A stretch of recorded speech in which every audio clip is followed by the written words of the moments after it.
저는 이제 그런 사회를 한번 꿈꿔봐요. 사람들이 책을 읽어주고 아이들한테 또 각자는 깊은 읽기의 시간을 갖고 또 독서 동아리에서 서로의 감정과 또 생각을 나누는 그런 사회. 그런 사회에서는 우리는 무엇을 한번 기대해 볼 수 있을까요? 저는 이 다가오는 멋진 신세계를 걱정하기보다 백일몽을 좀 꾸고 싶거든요. 선생님 생각은 어떤지 궁금합니다. It is a dream that we share, Yunha. And it's a dream that I think has three parts. One part is that we need to teach our parents, our young parents, that is why I said that to you, Sonia and Jen.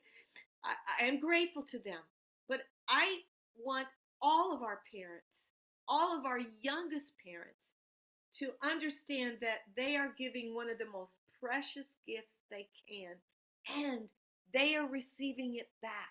There 음. is nothing so tender as to hold your baby. And I'm talking about babies as young as 2 months, but certainly by 6 months.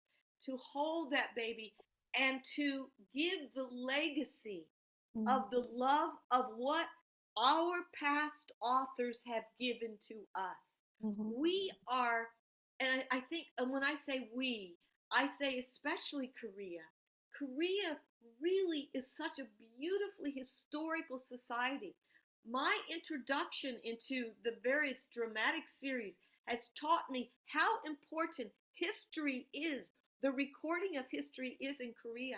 I say, use that beautiful part of your culture to be sure you are bestowing your best books, your best literature to your children, beginning from 0 to 5. And then in the classrooms, I want systematic instruction that we've just talked about and explicit, not 음. just saying, oh, they will gradually learn. No, to 음. help all readers, we have to be explicit and systematic. But at the same time, we are having teachers read aloud great books, curated, the great books of children's literature, and as long as you like. And I say this to all parents. When my children were growing up, we read to our children until they were seventh and eighth graders. On vacations, part of the vacation would be reading books they would never ever read, but that are beloved by us. 음. And they, when we stopped, said, Mommy, why did you stop reading to us? 음. And we thought since they were teenagers, they wouldn't want that. And they, you, even my graduate students sometimes, I read to them. And there's something very precious about that. 음. But that brings me to the third phase. So, first, parents preparing, and that's the 0 to 5 period. Then there's especially the period from kindergarten or before kindergarten all the way to, let's say, fourth, fifth grade, even sixth grade. Teachers reading beloved 음. things so that you're communicating love and history and legacy. But the third part is that we need organizations like Bookstart. In England, there's one called Reader Organization. There are so many different ones. My friends here in California have different organizations. Some read in prisons, some 음. read to the elderly, some read to after school programs. Some are just called reading pals, where 음. retired people go into the school and they are reading. But what they are communicating is love. But I want to communicate love of humanity 음. through books.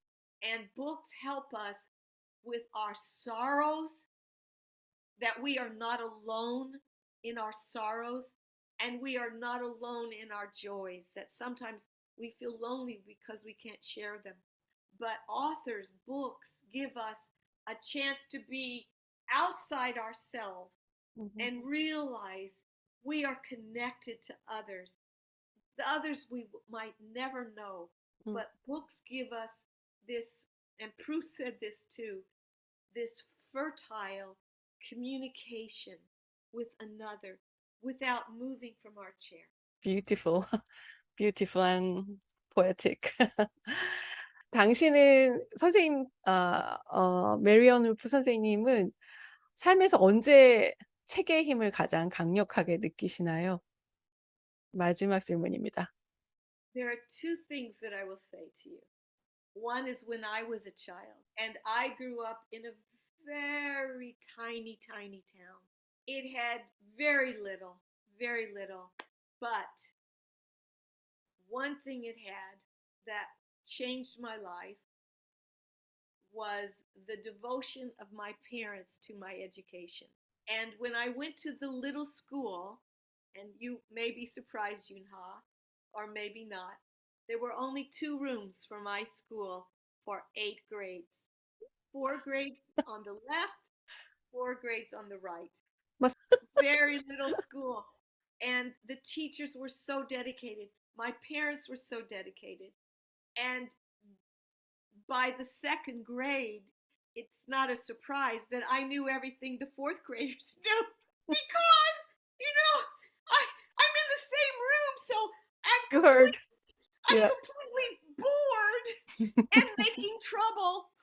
Oh dear. I already knew it. So talk.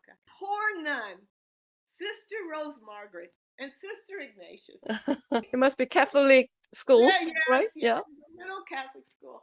And they said, "We're sorry, Mrs. Wolf, to tell you this, but Mary Ann is a problem. She questions so many. Yeah. We just don't know what to do with her." Mhm. And then they came up with the idea of filling the back of the room with books that I could Mm. read instead of making trouble. And so my parents, who were later well to do, but at that point they weren't, they were relatively poor. They 음. gave all the money they could. There was a library in the back of the room, and I had the first great books program as a 2nd and 3rd and 4th grader. And I read everything that you can imagine. It changed my life. Mhm. I became less of a troublemaker and I became a true reader. And from Mhm. that moment to this, I have never been ever without my books. My books are my friends. When I have to travel and go from Boston and move to California, I took almost no furniture. My parents' things, their china, silver, so it's family, and books. I mean, of clothes too, but books. Those are my friends. And so when I surround my house with books, it reminds me every day, and music. It reminds me every day that I am the luckiest person in the world because I can go anywhere in the world. I can meet anyone that And I wanted in history, and I can always add fresh knowledge. So I once was asked why I read, and I said, I read to gain fresh reason to love this world Mhm. and go beyond it, 음. and go beyond it in my own knowledge, and go beyond my knowledge to discover ever new realms of thought. And that's what reading gives.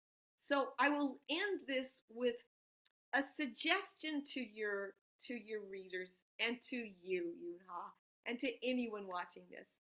I learned that, like everybody else, I was becoming too much of a skimmer in my daily life because I have so much to do. So 8 hours on the screen, 12 hours on the screen.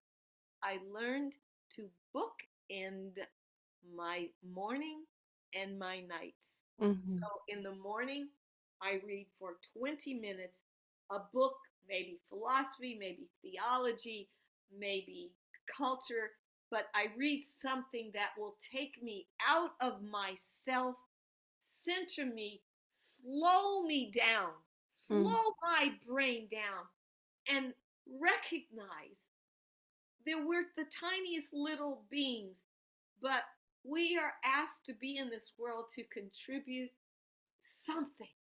And so the books help me figure out what I'm to contribute that day. So today it's to talk to the people that I truly care about in Korea, truly care about.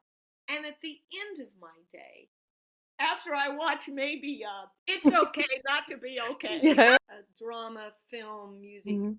can clear the mind, then I read again 음. to leave that self, that day behind, and to enter a realm of tranquility, if you will. 음음. And that makes my day begin and end with the love of what written language has given our species. We are the luckiest species in the world, and we must never, ever forget that as we move into the future with other mediums. Written language gives us something precious. 정말 좋은 조언이신 것 같아요. 정말 열정적인 인터뷰 정말 감사드리고요. 선생님 말씀은 과학의 근거를 두고 있으면서도 굉장히 문학적이세요. 그래서 우리는 이성적으로도 설득되고 또 동시에 되게 정서적으로도 정말 많이 설득이 되는 것 같아요.